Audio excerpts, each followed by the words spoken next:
नमस्कार शिक्षक मित्रो. आज आपण निपुण महाराष्ट्र अंतर्गत इयत्ता दुसरी विषय भाषामधील स्तर 13 अपरिचित मजकुरातील 4 ते 5 सोप्या शब्दांनी तयार झालेली जोडाक्षरयुक्त लहान वाक्य वाचतो हा स्तर अभ्यासणार आहोत. आतापर्यंत आपण परिचित मजकुरातील सोपी लहान जोडाक्षरयुक्त शब्द वाचणे हे अभ्यासलेले आहे. विद्यार्थ्यांना नवे शब्द समजून वाचता यावेत, त्यांचा आत्मविश्वास वाढावा आणि वाचनाची सवय लागावी हा या घटकामागचा मुख्य उद्देश. या घटकामध्ये आपण र ची विविध रूपे या घटकांतर्गत र ची 2 रूपे असलेली वाक्यरचना समजून घेऊया. सर्वप्रथम रपारचे वाक्य वाचन कसे करावे हे समजून घेऊया. यासाठी आपण एक कृती पाहणार आहोत. ती कृती आपण पाहूया. विद्यार्थ्यांना हे वाक्य कार्ड दाखवायचे आहे. विद्यार्थ्यांना या वाक्य कार्डाचे निरीक्षण करायला लावायचे आहे आणि अधोरेखित केलेल्या शब्दामध्ये योग्य ठिकाणी रपाराचे चिन्ह द्यायला सांगायचे आहे. विद्यार्थी वाक्याचे निरीक्षण करून रपाराचे योग्य चिन्ह योग्य ठिकाणी लावेल आणि अर्थपूर्ण असा शब्द तयार करून वाक्याचे वाचन करेल. सूर्य तेजाने चमकत आहे अशा प्रकारचे अचूक वाक्य विद्यार्थी वाचन करतील. यामध्ये सूर्य हा जोडाक्षर असून र अर्धा असून त्यास य जोडलेले आहे.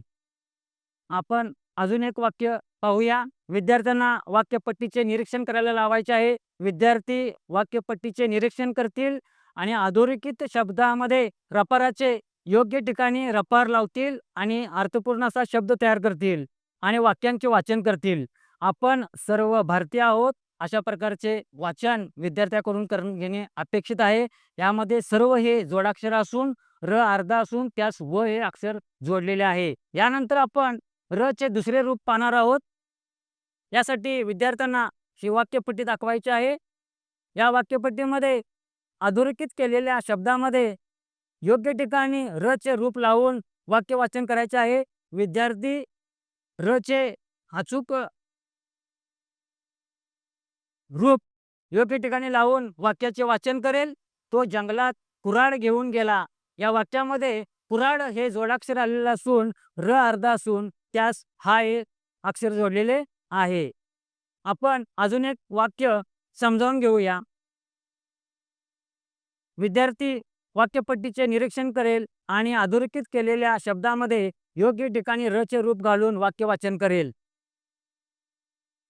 अशा प्रकारे विद्यार्थी र चे रूप लावून अचूक वाक्य वाचेल. शेखर बकऱ्या घेऊन गेला. या वाक्यामध्ये बकऱ्या हे जोडाक्षर असून र अर्धा असून त्यास या हे अक्षर जोडलेले आहे. शिक्षक मित्रो, अशा अनेक प्रकारची विविध वाक्ये विद्यार्थ्याकडून आपण तयार करून घेऊ शकतो. या घटकाचे दृढीकरण होण्यासाठी आणखी एक कृती पाहूया. वाक्यपट्टीचे निरीक्षण करायला विद्यार्थ्यांना सांगणे. या वाक्यपट्टीमध्ये अधोरेखित केलेल्या शब्दामध्ये र चे रूप लपलेले आहे. ते रूप अचूक रूप कोणते आहे ते शोधून विद्यार्थ्यांनी ते रूप तिथे लावायचे आहे आणि अर्थपूर्ण असा शब्द तयार करायचा आहे आणि वाक्य वाचन करायचे आहे. विद्यार्थी योग्य असे रूप त्यामध्ये लावून अर्थपूर्ण असे शब्द तयार होईल आणि वाक्य वाचन करेल. आम्ही सर्कस पाहायला जाणार आहोत अशा प्रकारचे अचूक वाक्य विद्यार्थी तयार करतील. यानंतर आपण आणखीन एक वाक्य पाहू शकतो. विद्यार्थी या वाक्याचे निरीक्षण करेल आणि अधोरेखित केलेल्या शब्दामध्ये र चे योग्य रूप लावेल आणि वाक्य वाचन करेल. यामध्ये र चे अचूक असे रूप लावून विद्यार्थी अर्थपूर्ण असा शब्द तयार करून वाक्याचे वाचन करेल. पिके वाऱ्याने डोलत आहेत अशा प्रकारचे अचूक वाक्य विद्यार्थ्याकडून करून घेणे अपेक्षित आहे. शिक्षक मित्रो, आणखी कृती सांगावीशी वाटते. वर्गामध्ये विद्यार्थ्यांचे 2 गट करायचे. अशा प्रकारचे बास्केट घेऊन बास्केटमध्ये र ची रूपे असलेली वाक्य ठेवावीत. प्रत्येक गटासमोर ही बास्केटे ठेवावीत.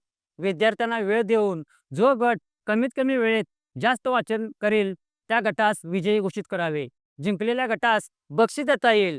अशा प्रकारे कृती वापरून विद्यार्थ्यांचे वाचन कौशल्य आपण वाढवू शकतो. त्यांच्या कल्पनाशक्तीला वाव देऊ शकतो. चला तर मग आपणही निपुण महाराष्ट्र अभियान प्रवासात उत्साहाने आणि प्रेमाने मुलांसोबत काम करूया.